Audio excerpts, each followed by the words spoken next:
J'ai écrit ce récit avec Thomas Audouard, réalisation Boris Pachynski.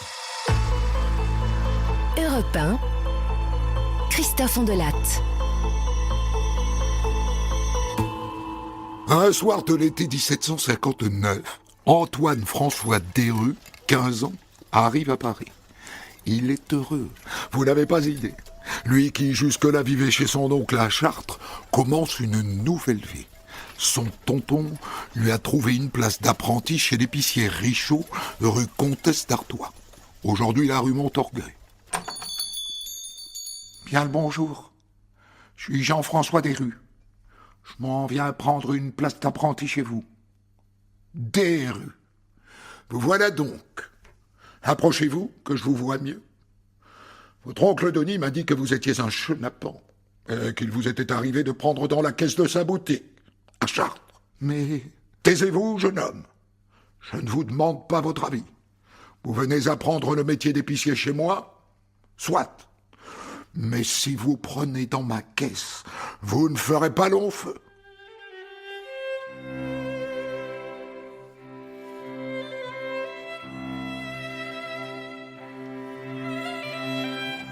Le métier d'épicier, faut que je vous explique. Épicier sous Louis XV, ça consiste à vendre des épices et rien que des épices.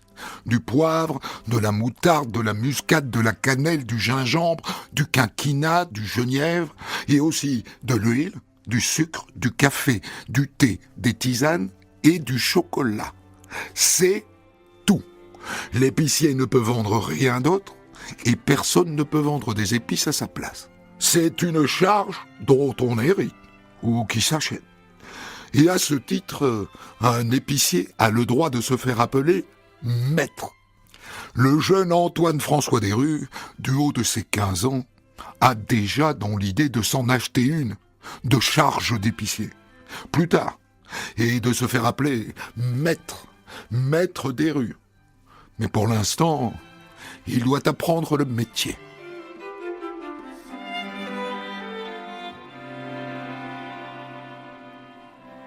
Dans les années qui suivent, le jeune Desrues se montre un excellent apprenti. Premier levé, dernier couché. Rien à dire. Un peu faillot peut-être avec son patron. C'est ce qu'ont l'air de penser les autres employés de l'épicerie. Rien que de jaloux. Il a de l'ambition, c'est tout. Et au bout de longues années d'apprentissage, en 1765, le voilà récompensé. Desrues, j'ai l'honneur de vous annoncer que vous serez reçu parmi les maîtres à la prochaine Saint-Nicolas. Une consécration. Les maîtres épiciers de Paris lui ouvrent leurs bras. Il ne pourra pas se faire appeler maître tout de suite, avant ses 25 ans, c'est-à-dire dans 4 ans. Mais quelle réussite! Quelle réussite pour ce jeune orphelin de Beauce!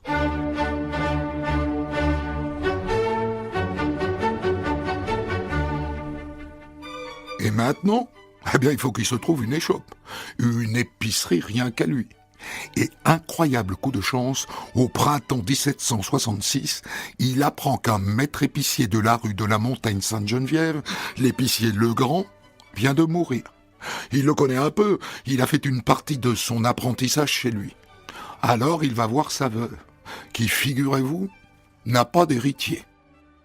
Je serai très heureuse, jeune homme, de vous céder la charge, la boutique et tout ce que nous avons en réserve, pour, disons, 3000 livres. Ah, mais c'est que je n'ai pas d'argent, madame. Alors vous me paierez la somme au fur et à mesure. C'est une boutique qui rapporte son pesant d'argent, vous verrez. Vous n'aurez aucun mal à me payer ce que vous me devez.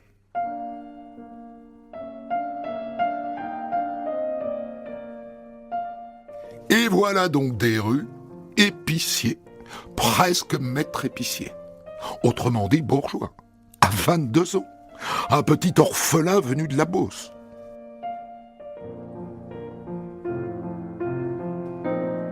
Et maintenant, il lui faut fonder une famille.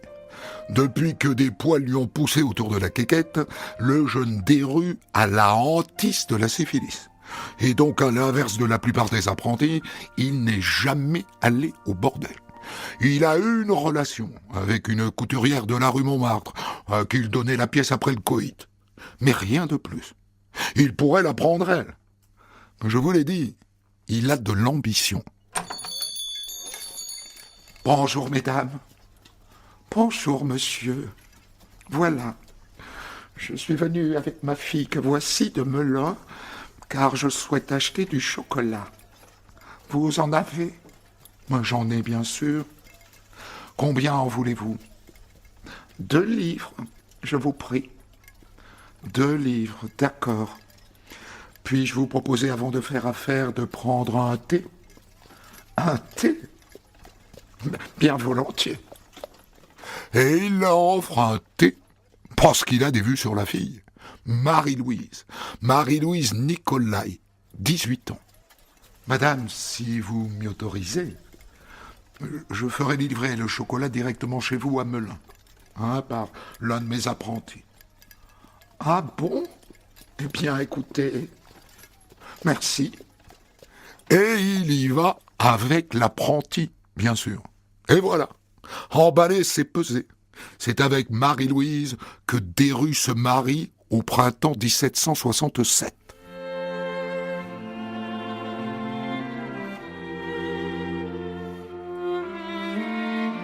Les voilà donc installés dans le logement juste au-dessus de l'épicerie.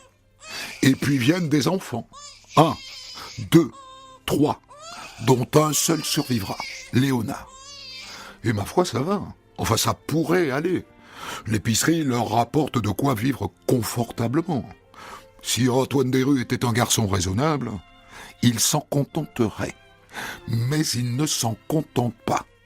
Et du coup, il ne s'intéresse pas de près à ses affaires, puisque ça marche. Pourquoi est-ce qu'il se décarcasserait, l'épicier? Louis, je vois que nous allons manquer de gingembre. Tâchez de vous en procurer, hein.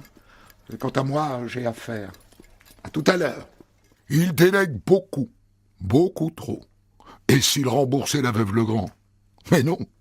Depuis qu'il est installé, il ne lui a pas versé un fifrelin sur les 3000 livres qu'il lui doit. Et ça n'a pas l'air de lui causer de soucis. Mais alors, que fait-il de son argent? Eh bien, par exemple, il s'achète des vêtements de bourgeois. Antoine, je trouve cette robe magnifique. Qu'en penses-tu? Et il en achète à sa femme. Il dépense des sommes folles. Mais comme ils ont décidé d'aller plusieurs fois par mois à l'opéra et à la comédie italienne, faut bien ça. Sauf qu'ils dépensent plus qu'ils ne gagnent. Et ils commencent à avoir des dettes.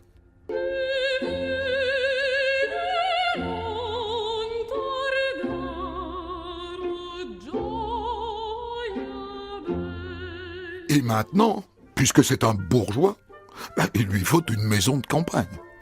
Je rappelle qu'il n'a pas un sou pour la payer.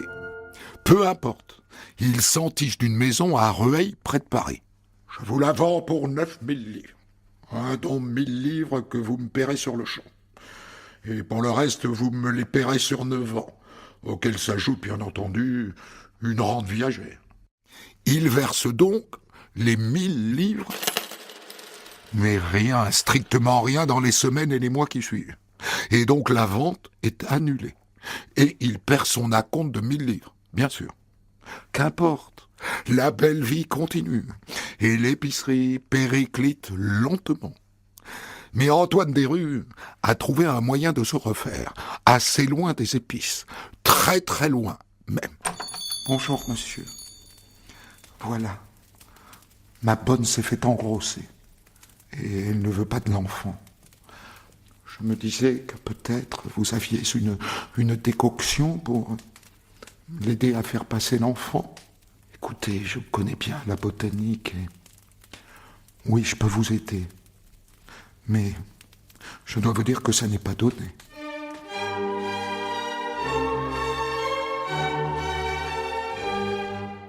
Et ça marche, figurez-vous. La bonne reste quelques jours au lit à se tordre de douleur, mais elle perd son enfant. Alors elle en parle à ses copines. Et voilà comment Desrues se remplume en tant qu'avorteur. Et c'est là qu'il décide de se diversifier.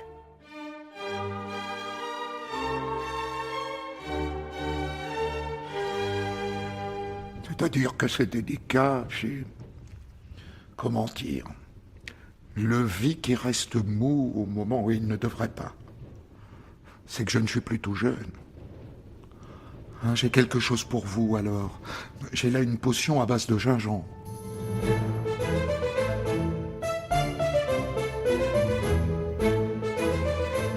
Et le client retrouve la vigueur de ses 20 ans.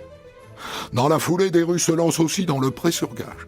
Vous voulez des épices? Signez-moi une dette, avec des intérêts conséquents, bien sûr. Le voilà donc aussi usurier. Pendant ce temps-là, il n'a toujours pas versé une livre à la veuve Legrand, qui lui a vendu l'épicerie. Mais il y a de la chance que pour la canaille. Monsieur Desrues, je suis venu vous annoncer un grand malheur. Madame Legrand est passée hier soir. Un mal fulgurant qui l'a amené de vie à trépas en quelques heures. Elle est morte. Et comme elle n'avait pas d'héritier, eh ben ma foi, il ne doit plus rien à personne. Ça ne change pas grand-chose à son train de vie, puisqu'il ne lui a jamais rien payé. Mais le voilà propriétaire.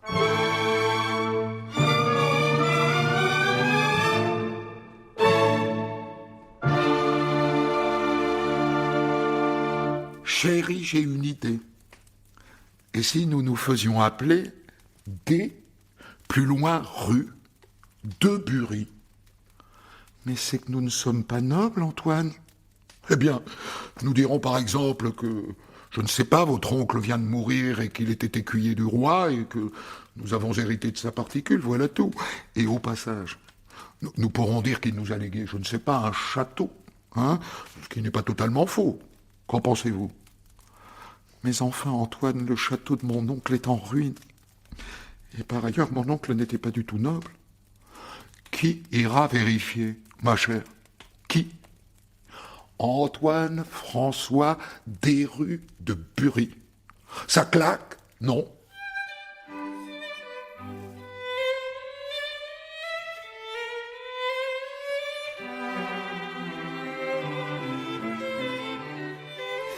Et c'est donc l'histoire qu'il se met à raconter. Et les gens la gobent tout cru.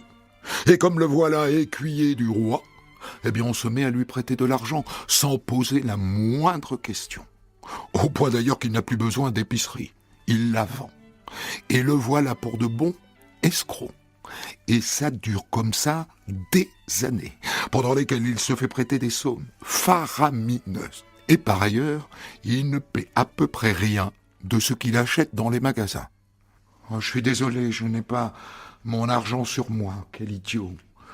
Je suis le baron Desrues de Bury. Je suis écuyer du roi. Je viendrai vous payer plus tard. Quand sa supercherie sera découverte, on comptera jusqu'à 50 créanciers.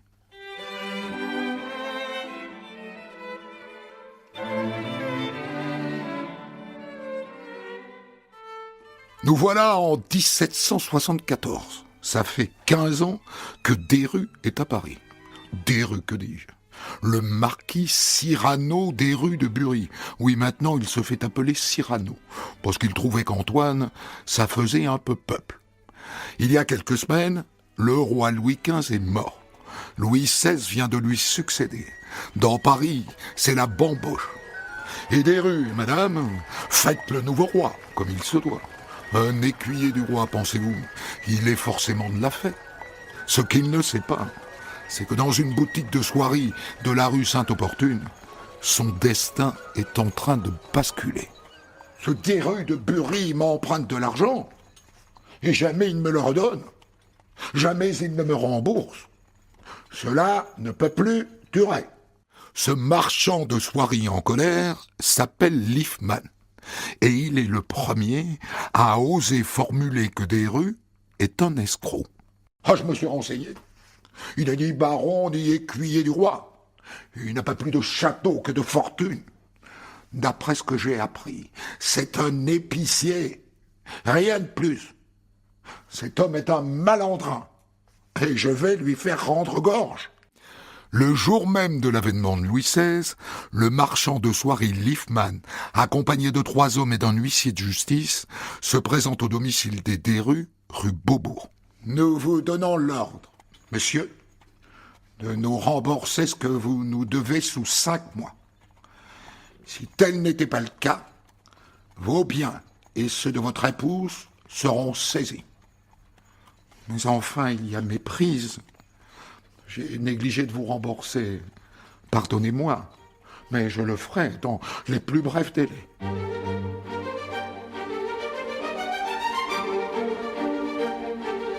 « 5 mois. Il a 5 mois pour payer sa dette. Heureusement, monsieur le baron de Médeux a un nouvel ami, le procureur du roi en personne. Sachez, mon ami, que si vous payez seulement 1/10 de la somme qui vous est demandée, cela va interrompre la procédure. Ainsi, vous gagnerez du temps. Je vais le faire. Je vous remercie de ce bon conseil. Néanmoins, cela ne règle pas le fond de mon problème. Il me faut gagner de l'argent. Et vite. Dans ce cas, j'ai peut-être quelque chose à vous proposer. J'ai des amis qui vivent à Sens, de petite noblesse, les Faustes de la Motte. Ils ont un fils de 15 ans qui s'appelle Pierre. Ils souhaitent le faire entrer à la cour. Et pour ce faire, ils voudraient échanger leur manoir en Bourgogne contre un hôtel particulier à Paris. Et dans cette opération, ils ont besoin d'un homme de confiance. Quelqu'un qui trouverait un acheteur pour leur manoir et qui leur trouverait un immeuble à Paris. Ce pourrait être vous. Qu'en pensez-vous? Du bien. Desrues en pense du bien. Que du bien. Dès lors, je vais organiser un dîner, pour que vous fassiez la connaissance de Madame de la Motte. C'est elle qui a la fortune, et c'est donc elle que vous devrez séduire si vous voulez devenir son homme de confiance. Au dîner, Desrues est encore plus charmeur et charmant que d'habitude. Vous me feriez beaucoup d'honneur, monsieur le marquis, de nous rendre visite dans notre propriété de Sénonais. C'est à 100 kilomètres seulement de Paris. Je vous présenterai mon époux, et nous pourrons parler affaires. Desrues débarque au manoir Bourguignon 1 semaine plus tard. Madame de la Motte, quel bonheur de vous revoir. Votre propriété est absolument somptueuse. Il n'a pas tort. Un grand manoir d'une 12aine de pièces, entouré de 400 hectares de terre, dont 25 de vignobles, avec un jardin à l'anglaise, s'il vous plaît. Desrues a des étoiles dans les yeux. Ce manoir, il le lui faut. Alors voilà, monsieur le marquis. Pour le bonheur de notre fils Pierre, nous souhaitons nous installer à Paris. Nous souhaiterions vendre notre propriété ici, acquérir un bel hôtel à Paris. Alors notre ami, le procureur du roi, nous a dit que vous pourriez nous aider. Je vais le faire, rassurez-vous. Et pour commencer, je vais moi-même me porter acquéreur de votre manoir. Ah bon? Ah, très bien. Très bien, mon épouse et moi en sommes très flattés.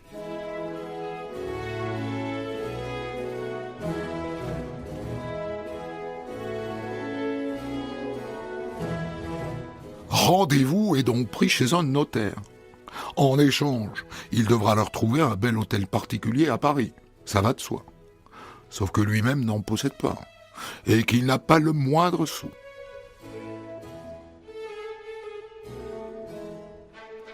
En attendant, Desrues, sa femme et le petit Léonard viennent s'installer au manoir tout l'été. Oh, pensez que je vais bientôt vivre ici, Madame de la Motte. Ça me remplit de bonheur. Oh, mais nous sommes très heureux, mon époux et moi, que ce soit vous qui repreniez notre demeure. Je ne vais pas tarder à vous payer, bien sûr. J'ai juste un petit problème de liquidité qui sera vite résolu.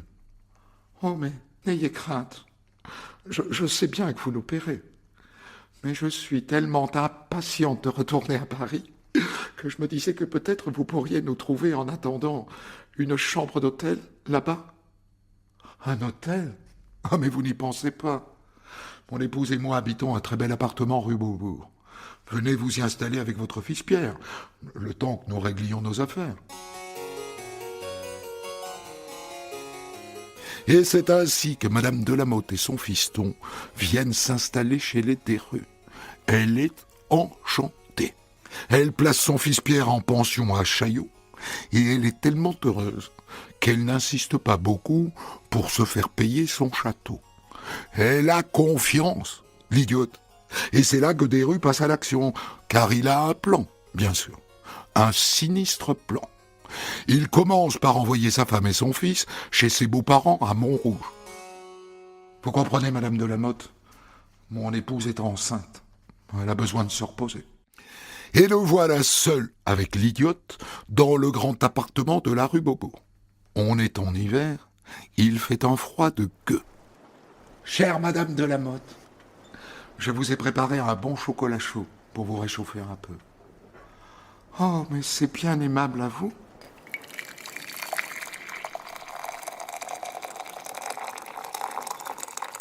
Elle boit son chocolat, et 2 jours plus tard, la dame est fort malade. Je ne sais pas ce que j'ai. Je vomis tout le temps. Et quelques jours plus tard, la pauvre Madame Delamotte passe de vie à trépas. Quel malheur! Ou quel bonheur! Ça dépend de quel côté on se place. Desrues va chercher une grande malle, il glisse le corps dedans et va porter la malle dans une cave qu'il vient de louer. C'est un tournant, car l'escroc est devenu meurtrier. Vous l'avez compris, le bon chocolat chaud était empoisonné. Et maintenant, il faut s'occuper du petit Pierre, qui est en pension. Parce qu'il ne sert à rien d'empoisonner la mère si son héritier survit. L'argent qu'il devait à la mère pour le manoir, il le devrait sinon à son fils.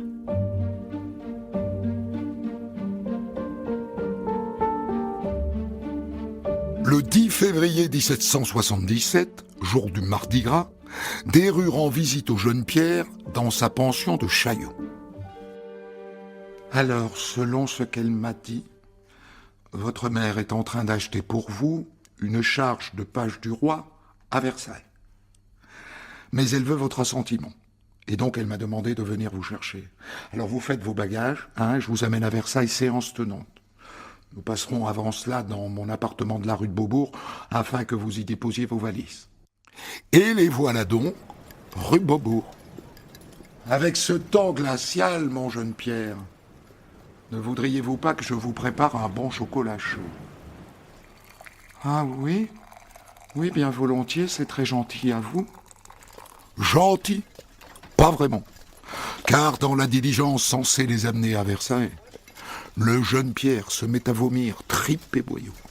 Il s'arrête dans une auberge, et c'est là que le jeune Pierre Delamotte s'éteint dans d'horribles souffrances. Desrues, qui ne manque jamais une occasion, en profite pour lui subtiliser sa montre en or. Et maintenant, il faut enterrer ce gamin. Voilà, mon nom est Antoine Beaupré. Et je viens de subir une terrible épreuve. Mon fils Pierre vient de mourir d'une brusque maladie. Et voilà, je voudrais le faire enterrer ici, à Versailles, non loin de chez notre cher roi Louis XVI.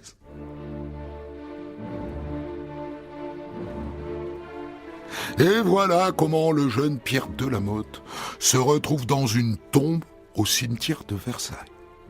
Et voilà comment, surtout, Desrues se retrouve 2 fois meurtrier.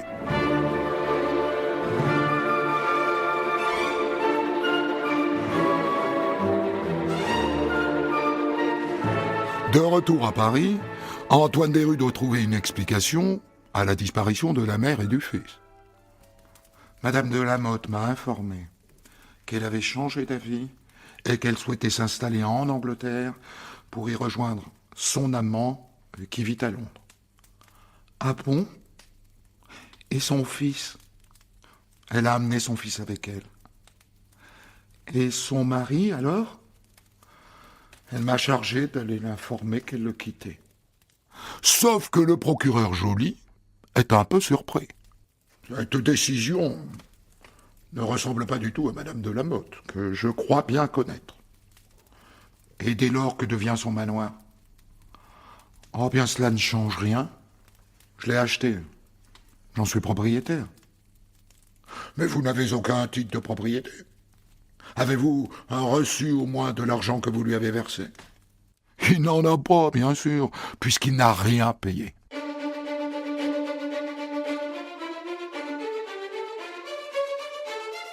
Le problème maintenant, c'est le mari, Monsieur de Lamotte.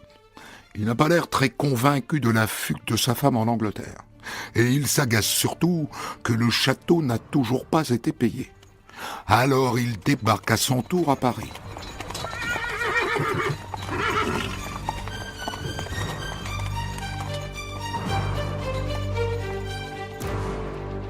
Et sur recommandation d'un ancien camarade de régiment, il va voir un commissaire, maître Mutuel. Et ensemble, ils vont frapper chez Desrues, rue Beaubourg. Desrues qui est un peu surpris de voir Monsieur de Lamotte avec un inconnu. « Bien, monsieur, le temps que nous éclaircissions les choses, je vous demande de ne pas quitter Paris pendant quelques jours. »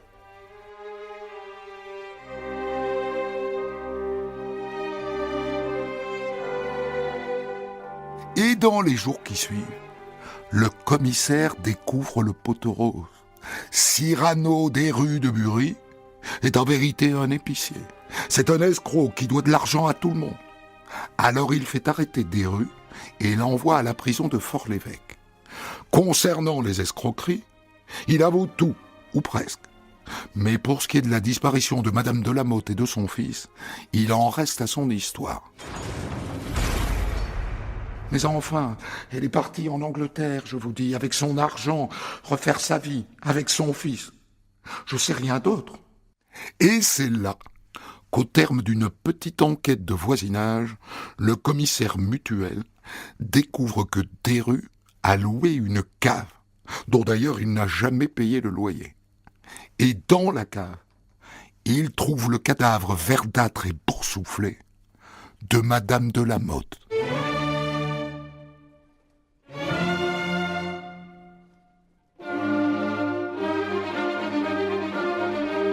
Mais c'est une cave que j'ai louée à un ami, je n'ai rien à voir avec cette mort horrible. Le commissaire le soumet alors à ce qu'on appelle le supplice des brodequins.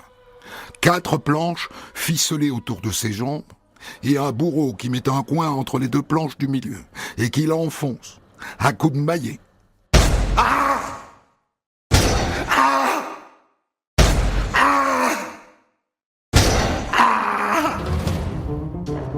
Mais Desrues n'avoue pas. Qu'importe, 2 médecins ont pu examiner le cadavre de Madame de Lamotte. Nous avons trouvé dans son intestin des traces de corrosion, sans nul doute provoquées par la prise d'une drogue. Et lorsqu'on déterre le cadavre du fils, eh bien on trouve les mêmes traces de drogue.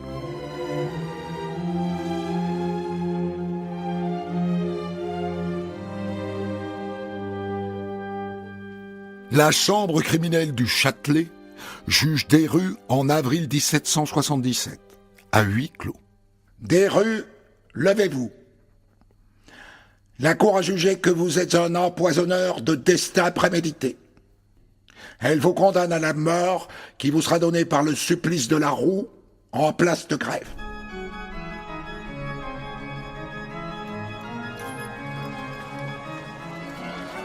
Ça se passe devant l'actuel hôtel de ville de Paris. Des milliers de gens sont venus assister à la mise à mort. On attache Desrues sur un grand X en fer et le bourreau fait tournoyer en l'air une lourde barre de fer et bam, bam, bam, en 11 coups, il lui fracasse les bras, les jambes, la colonne vertébrale et le torse.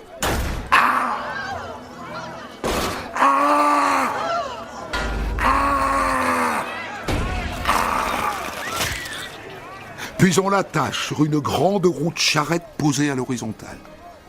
Et on le laisse agoniser. Et quand il est mort, eh bien on le brûle. Et à la fin, les gens autour viennent récupérer des morceaux d'os parce qu'il paraît que ça porte bonheur. Pour commenter son histoire du jour, Christophe Ondelatte reçoit un invité, acteur direct de son récit. Je vous ai raconté l'histoire d'Antoine-François Desrues, un empoisonneur du XVIIIe siècle sous Louis XVI, venu de Chartres à Paris pour être épicier, qui est devenu rapidement escroc et qui a fini par tuer une femme et son fils pour leur voler leur manoir en Bourgogne qu'ils n'avaient absolument pas les moyens d'acheter. Il a été condamné pour cela à mort et exécuté par le supplice de la roue. Et cette histoire, je la tire de votre livre paru aux éditions des Équateurs, Bernard Hautecloque, qui s'appelle Épiceuse et Poisons, voilà, avec des S à la fin. J'ai d'abord, bien sûr, une première curiosité. Votre histoire est truffée de détails, et on se dit qu'évidemment, les archives de cette époque-là ne regorgent peut-être pas d'autant de documents que ça, ou alors c'est un coup de chance. Où avez-vous trouvé tout ça ? Alors, malheureusement, les archives de la justice de Paris ont brûlé lors de l'incendie du palais de justice de la commune. Mais notre chance, c'est que Desrues a suscité une énorme littérature secondaire, et en particulier parmi ses contemporains, c'était le début de l'ère du journalisme, et les journaux ont relaté cette affaire qui était très publique, avec tous les détails, mais effectivement, les archives judiciaires elles-mêmes ont disparu depuis plus d'un siècle. Donc vous travaillez à partir de la presse, disons, Oui. d'époque. Était-elle fiable ? Alors, effectivement, il n'avait pas notre Corpus éthique, déontologique, notre pour autant que nous en ayons. la déontologie des journalistes d'aujourd'hui, mais en recoupant les détails qu'il donnait, on peut arriver à un degré important de plausibilité. Et en particulier pour tout ce qui est des détails de la procédure. Il ne faut pas oublier non plus que jusqu'en 1871, certains, alors chercheurs c'est beaucoup dire, mais certains, disons, intellectuels qui s'intéressaient à l'affaire ont pu consulter ces archives et en ont tiré des ouvrages qui n'étaient pas universitaires, mais enfin qui, eux, reposaient sur Donc ces ils archives. viennent compléter Exactement. le travail des journalistes de l'époque. Donc, et ça c'est une deuxième surprise, on menait sous Louis XV et sous Louis XVI de véritables enquêtes qui donnaient lieu à un dossier d'instruction, ou quelque chose comme ça. Oui. Depuis, D'Aguesseau avait réformé ce qu'on appelait la procédure criminelle, ce qu'on appelle aujourd'hui l'instruction des affaires pénales.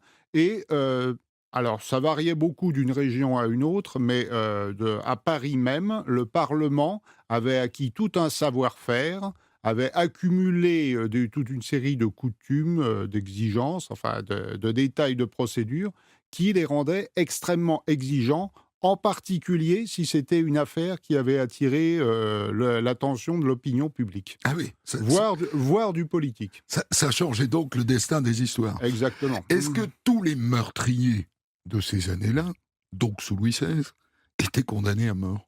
La peine de mort était généreusement appliquée, il faut bien le dire. D'un autre côté, les prisons et les bagnes, parce que les galères proprement dites avaient été supprimées en 1748, mais les bagnes les avaient remplacés, même si on les continuait à les appeler galères. Et la vie y était tellement rude qu'on pourrait argumenter que la peine de mort, c'était presque service. préféré.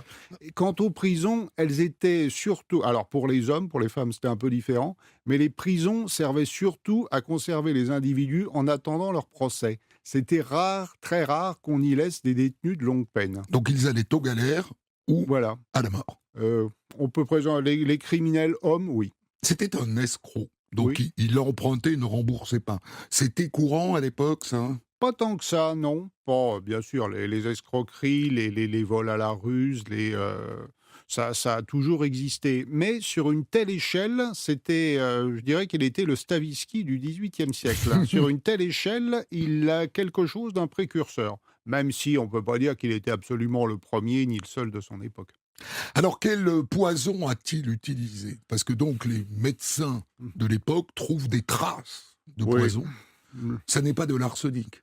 Non, probablement pas. Bon, la médecine légale de l'époque Oui. était, on ne peut Ouais, plus, mais enfin, ils ont trouvé des traces quand même. oui, bien sûr, ils ont trouvé des traces de corrosion, mais de Hmm. là à analyser le poison dont il s'agissait, Mais quel poison courait à l'époque? bah, peut-être la Jusquiam, ça je On ne sait pas.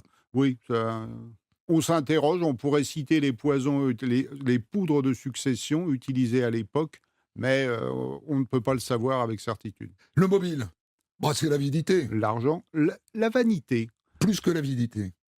Être heu un grand bourgeois. voilà, quelque chose comme ça. C'était, dans le fond, à 2 générations près, c'était un personnage de Balzac, ce Desrues. Un homme intelligent, un homme qui avait en main toutes les qualités pour faire une très belle ascension sociale, vous l'avez rappelé, mais malheureusement paresseux, vaniteux et je crois que plutôt que la cupidité au proprement parler, c'était le désir de s'élever, de devenir un véritable notable qui Hmm. était son motif. Sa femme, j'ai noté Oui. qu'il ne lui est rien arrivé.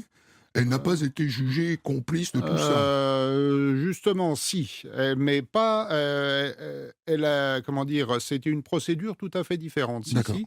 Elle a été condamnée à mort, mais graciée parce qu'enceinte d'accord. et elle a terminé sa vie à la prison de la Salpêtrière, la Piété, le Là où se trouve l'hôpital actuellement de la oui, Pitié. exactement. Là où se trouve la gare d'Austerlitz. Oui. L'hôpital a été construit, elle était vraiment au bord de la Seine. Elle y a terminé sa vie d'une façon assez brutale, parce que pendant les massacres de septembre, le 4 septembre 1792, elle y a été massacrée, lynchée, parce que, contrairement à celle des autres détenus, son nom disait encore quelque chose à tout le monde et l'indignation, pour le crime restait encore très fort. Au passage, elle ne s'appelait pas Nicolaï non plus. Non. Elle s'appelait Nicolet, c'est Oui, ça? c'est cela. Donc, il était habituel de changer son nom à Ben, l'époque? l'état civil était quelque chose de tellement, comment dire, Amateur. oui, C'était les églises. c'était les curés qui le Oui. tenaient. Bon, ils savaient tous lire et écrire, mais enfin pas toujours Mm. ils ne maîtrisaient pas toujours l'orthographe. Jusqu'à la Révolution, jusqu'à, disons, la révolution juridique, l'orthographe des noms était extrêmement hésitant. D'accord. Ce qui permettait quelques fantaisies. Absolument. Mm. Euh, Alors, la torture utilisée oui. pendant l'interrogatoire de Desrues. D'abord, c'était la règle, la torture? À peu près. Dans toutes les procédures criminelles, oui. Alors, c'est très codifié d'ailleurs, parce qu'en Absolument, oui. fonction, j'ai envie de dire, des chefs d'inculpation, on a droit de pratiquer telle torture ou telle autre. Oui, alors bon, le magistrat avait un énorme pouvoir d'appréciation. Depuis des siècles, ils avaient développé un véritable savoir-faire qui consistait à faire mal, mais sans pour autant mettre la vie ou même à ne pas infliger de blessures d'infirmité permanente. D'accord. Il s'agissait de faire mal, point. Voilà. Alors, cette technique du brodequin, là, ce supplice des brodequins, moi, j'avoue que je ne comprends pas pourquoi ils se compliquent la vie, quand même. Parce que, donc, ils attachent les deux jambes avec 4 planches de part et d'autre, ils Oui, ficellent tout ça, c'est et ils cela. introduisent un coin au milieu qui fait mal au tibia, en gros. Oui, qui vous broie, enfin qui vous presse les mollets. Oui. J'essaie justement de ne pas casser l'os, Oui. mais de broyer les chairs, enfin de vous faire bobo, mais sans pour autant que vous soyez estropié à vie. Mais Alors, une bonne baffe, c'est plus efficace quand même. Et oh, moins... bah, je ne pense Il pas devrait y en que avoir aussi. je ne pense pas qu'il se privait, mais là c'était quelque chose d'extrajudiciaire. Hmm. La question préalable que parfois on appliquait systématiquement, même si Ça s'appelle la question préalable, ça. alors oui, la question ordinaire, extraordinaire, enfin c'est tout un folklore qui est heureusement passé. Dans certains cas, s'appliquait systématiquement, quand bien même le criminel avait passé des aveux complets. Mais on voulait être sûr qu'il avait rien, qu'il ne cachait rien.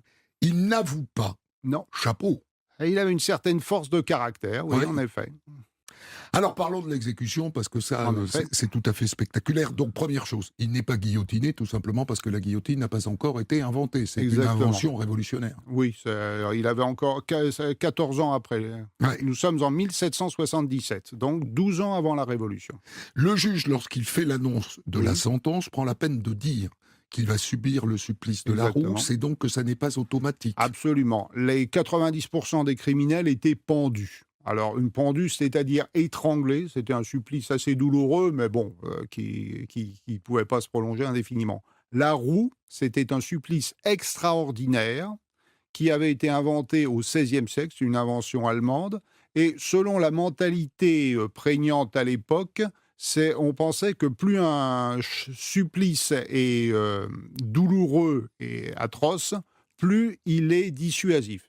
Beccaria et Montesquieu, justement, un petit peu avant Desrues, avaient démontré que c'était faux, mais bon, jusqu'à la Révolution... C'est-à-dire que ça permet de dissuader tous ceux C'est qui ce qu'on seraient croyait. tentés de... C'est ce qu'on croyait. Même mais- la peine de mort, on sait maintenant, ne dissuade pas. Oui, effectivement, c'est dans la même mentalité. Bref, Donc il est rare qu'on utilise ce supplice de la roue. alors, au XVIIe siècle, c'était relativement fréquent. Ça a toujours été un supplice extraordinaire, mais au XVIIe siècle, les chroniques montrent que il y avait que c'était relativement fréquent. Encore une fois, ça dépendait des régions.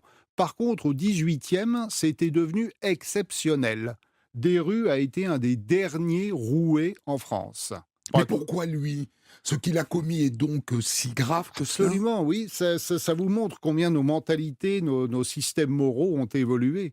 Pour les hommes de l'Ancien Régime, le crime le plus atroce, c'était le crime dont on ne pouvait pas se défendre. Si vous attaquiez quelqu'un À l'épée? à l'épée ou avec un coup de bâton ou n'importe quoi, il avait au moins théoriquement la capacité de se défendre. Et donc, c'était considéré comme assez indulgent. Par contre, empoisonner, c'est un crime qu'on ne peut pas, bien sûr, pas prévenir, qui implique la préméditation. Et un autre détail, c'était un crime de femme. Qu'un homme recourt au poison, c'était quelque chose, c'était quelque chose d'infâme, de révoltant. Intéressant cette idée que vous exposez, selon laquelle, au fond, si on ne peut pas se défendre d'un crime, alors c'est plus grave que si on peut se défendre. C'était la Ouais. mentalité, de l'époque. Alors, le supplice de la roue est une horreur. Absolument. Il était d'usage à l'époque d'étrangler la personne Ce qu'on avant de la soumettre, c'est-à-dire qu'elle subisse ce supplice mort. Exactement. Les juges continuaient à l'ordonner de moins en moins, mais ils avaient ce qu'on appelle un retentum, c'est-à-dire un codicille secret au jugement, qui ordonnait au bourreau d'étrangler le supplicié avant qu'on lui broie les membres.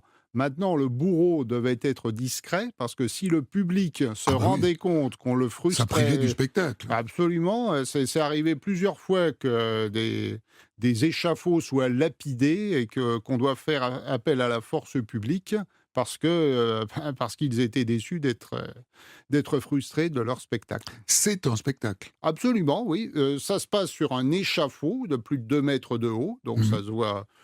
Ça se passe sur la place de Grève qui était noire de monde. Non seulement le crime est célèbre, mais surtout la forme d'exécution était devenue assez rare.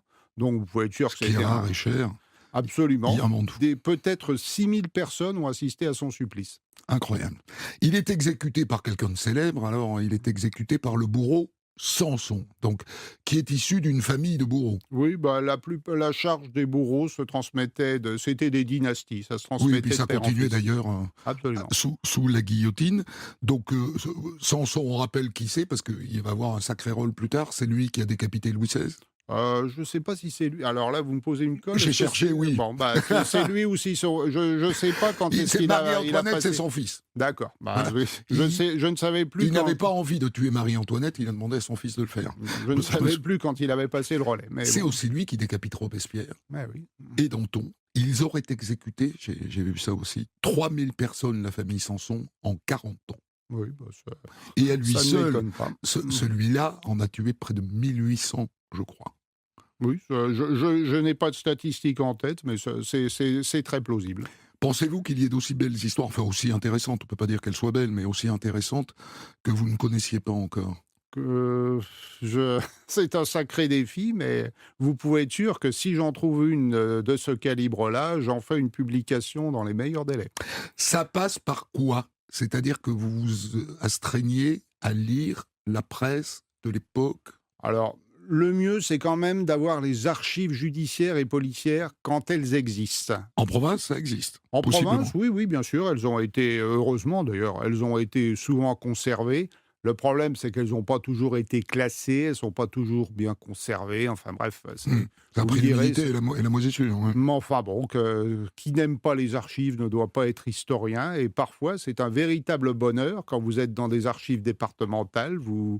Alors, je n'en ai jamais exhumé de l'envergure de celle de Desrues, mais parfois, j'ai fait ressusciter des affaires et c'était une véritable satisfaction. Merci beaucoup Bernard Hautecloque. Je Mais s'il rappelle vous plaît. le titre du livre que vous avez commis il y a quelques années aux éditions des Équateurs, Épices et Poisons. Et je veux signaler la sortie de votre nouveau livre aux éditions du Félin, La République face à la rue, une histoire du maintien de l'ordre. C'est le début d'une série de livres. Celui-là concerne la période de 1871 à 1914. C'est Résultat cela. sans doute de votre plongée dans les archives. Des centaines d'histoires disponibles sur vos plateformes d'écoute et sur europe1.fr.